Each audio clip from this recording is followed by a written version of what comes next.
Bom, a Agência Pública é uma organização de jornalismo investigativo.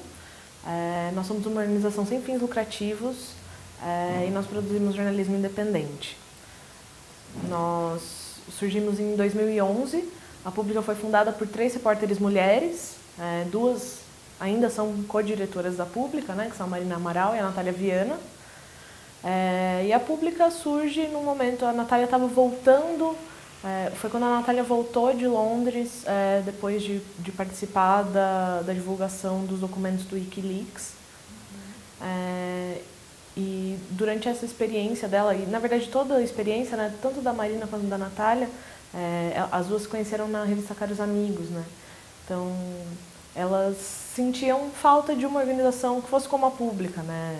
Elas identificaram a falta de uma organização que produzisse jornalismo investigativo e distribuísse esse conteúdo para ser republicado por aí, por outros veículos. Então, as duas, junto com a Tatiana Merlino, fundam a Agência Pública. Então, a Pública nasceu aí, né, em 2011. Nós começamos já em 2011, de 2011 até 2016, nós fizemos uma grande cobertura sobre violações de direitos humanos com a vinda dos mega-eventos para o Brasil. A gente cobre, né, violações de direitos humanos em geral. Hoje nós cobrimos também transparência, poder judiciário, mas tudo sempre permeado pelos direitos humanos, né? Nós fazemos reportagens investigativas, sempre olhando do ponto de vista da população e sobre temas de interesse público. Então, as nossas linhas de investigação são basicamente essas, né? É o que a gente faz. Nós distribuímos esse conteúdo para hoje. Ano passado foram mais de 700 veículos que republicaram o conteúdo da Pública, isso entre veículos de comunicação, blogs, todo tipo de sites que você imaginar usam o nosso conteúdo de alguma forma, sempre dando a reportagem na íntegra, né? Isso é uma coisa que a gente pede para os nossos republicadores, então publicar as matérias na íntegra, com crédito, tudo certo. E nós temos, além de produzir jornalismo investigativo independente no Brasil, a Pública tem a missão de fomentar a produção do jornalismo independente no país. Então, o mapa do jornalismo entra nessa nossa missão, né? Que foi, ninguém nunca tinha feito isso, ninguém nunca tinha parado para olhar quantas organizações de jornalismo independente existem no país, ou como elas funcionam, se elas se sustentam, se elas não se sustentam, e como está isso. Então, o mapa ele se encaixa dentro dessa nossa missão, que tem algumas outras iniciativas, né? Como a Casa Pública, que é o primeiro centro cultural de jornalismo do Brasil. Lá nós promovemos algumas conversas, alguns debates sobre jornalismo. Nós também acolhemos repórteres estrangeiros, né? Nós temos um projeto de residências na Casa Pública. Então, os repórteres eles se inscrevem, falam que querem vir para o Brasil, investigar alguma pauta específica e assim a gente fomenta também que repórteres de fora venham fazer reportagens no Brasil e sobre o Brasil. Nós também temos, dentro desse nosso propósito de fomentar o jornalismo independente, as microbolsas. As microbolsas agora vai ser a nona edição. É um projeto, a gente já distribuiu mais de R$165 mil para repórteres independentes investigarem pautas que eles propõem sobre diversos temas. Cada microbolsa tem um tema específico. Então, a gente, além de dar a bolsa, a gente faz uma mentoria com esse repórter. Então, ele não é um simples freela que o cara propõe uma pauta investigativa e sai por aí para cobrir. Não, a gente acompanha todo esse processo, né? As nossas editoras têm reuniões quinzenais com os repórteres e aí a gente publica a reportagem aqui na Pública e distribui para os nossos parceiros. A Pública ela nasceu como uma agência, né? Ela nasceu já com essa ideia, assim, esse era na verdade, não só esse, mas assim, esse era um dos diferenciais da agência pública logo que ela nasceu.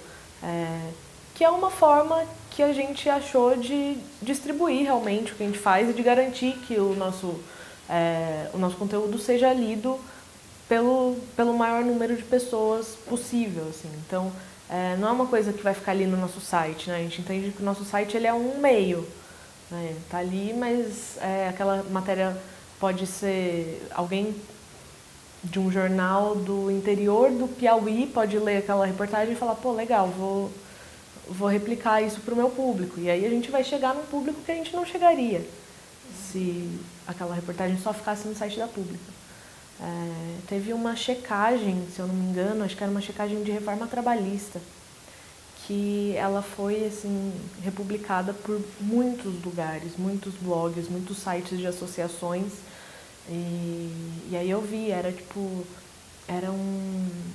que era um blog de uma associação de pescadores da Paraíba, assim. E, sabe, é difícil a gente aqui chegar, né, nesse lugar, assim.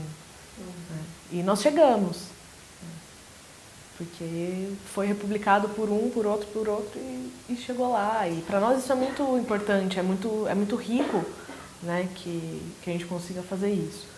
Ainda mais no momento em que está todo mundo preocupado com o algoritmo do Facebook, sabe? Porque os posts não chegam, não sei o que, a gente chega com as nossas republicações. A Pública tem 2 diretoras, né, a Marina Amaral e a Natália Viana. Na parte de comunicação, eu coordeno a parte de comunicação da Pública, que é tanto institucional e alguns projetos, assim, então, por exemplo, microbolsas e crowdfunding, sou eu que coordeno. Temos um estagiário na área de comunicação. Aí temos a área de vídeo, que tem um editor e 2 repórteres de vídeo. Aí temos o Truco, que tem um editor. Atualmente o Truco tem um editor, uma repórter e 2 estagiários. Isso por conta das eleições. E a nossa redação tem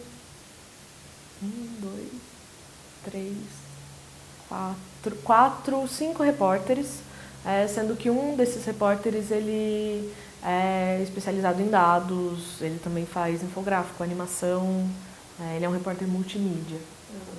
Eu acho que eu não esqueci de ninguém. E temos também a Casa Pública, temos uma gerente da Casa Pública e também uma estagiária que auxilia com as questões da casa e também ela faz reportagens no Rio, porque ela também é jornalista. E também temos a Roberta, que é a nossa gerente financeira administrativa. Eu acho que eu não esqueci ninguém. Estamos em 20 pessoas hoje aqui na Pública. Claro, a eleição muda um pouco essa configuração, porque a nossa redação quase toda, dos 5 repórteres que eu falei, acho que 3 estão no Truco, nesse momento. Mas é basicamente isso.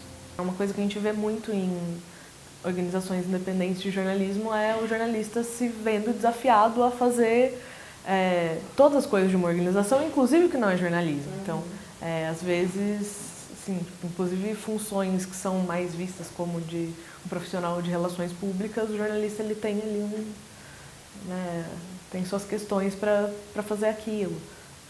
Aqui a gente tem esses papéis bem definidos que foram sendo definidos com o tempo e conforme surgiam as necessidades, né? Tipo, o meu, antes de mim, antes de eu chegar aqui na Pública, a minha função era a mesma, assim, quem fazia a minha função era uma pessoa que fazia redes sociais e também fazia reportagem. Então, com o passar do tempo, as funções vão ficando mais definidas, né? E acho que isso é natural também para qualquer organização, né? Ninguém começa gigante, ainda mais para uma organização independente, né? Ninguém já começa grande. A gente começou, quando a Pública começou, era cada uma das diretoras trabalhando no seu próprio computador, fazendo reportagem. E agora temos, né, temos esses papéis mais bem definidos, né? A gente não faz reunião de pauta, o que a gente faz são reuniões periódicas, né, com todo mundo, para cada um falar o que está fazendo. Mas os repórteres geralmente sugerem as pautas, né? Cada um tem ali a sua, não diria a sua especialidade, mas eles têm esse olhar bem treinado para a pauta e, sobretudo, para pautas que são importantes para a pública, né?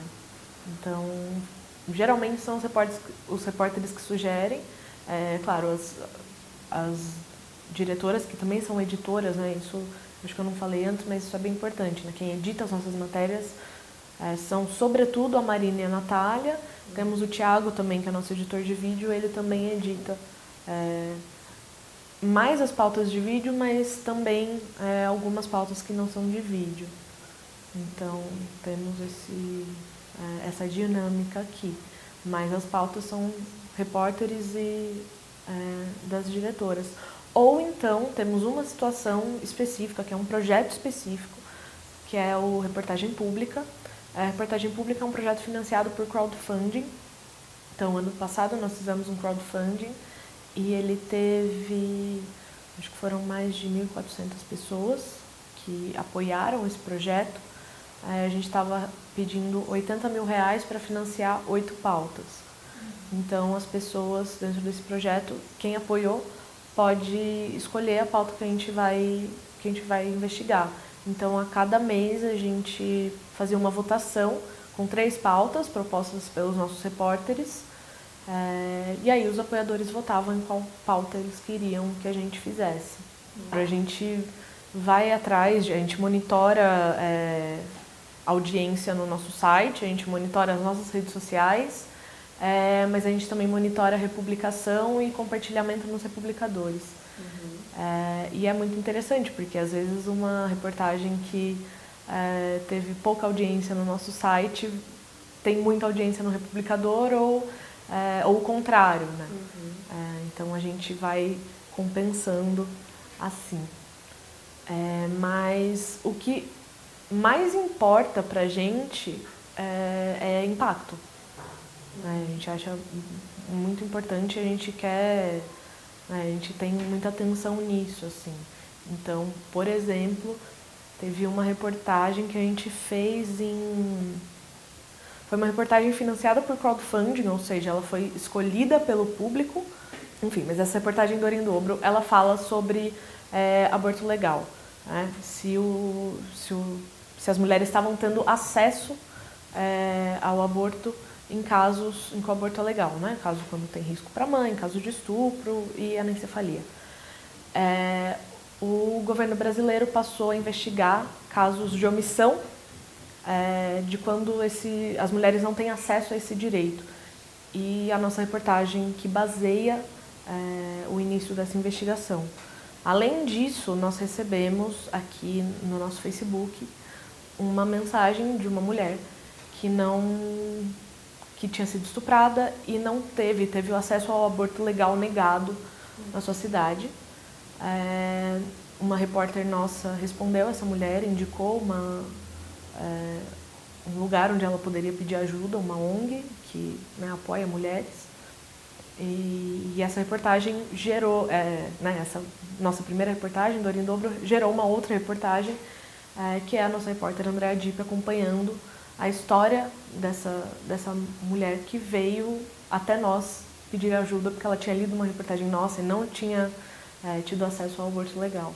Então, isso para nós é muito importante, assim, isso é impacto, a gente tendo ali na prática, né, ajudando as pessoas, não ajudando as pessoas, mas fazendo a informação chegar ali, assim, né, informação de qualidade que vai fazer diferença na vida de alguém.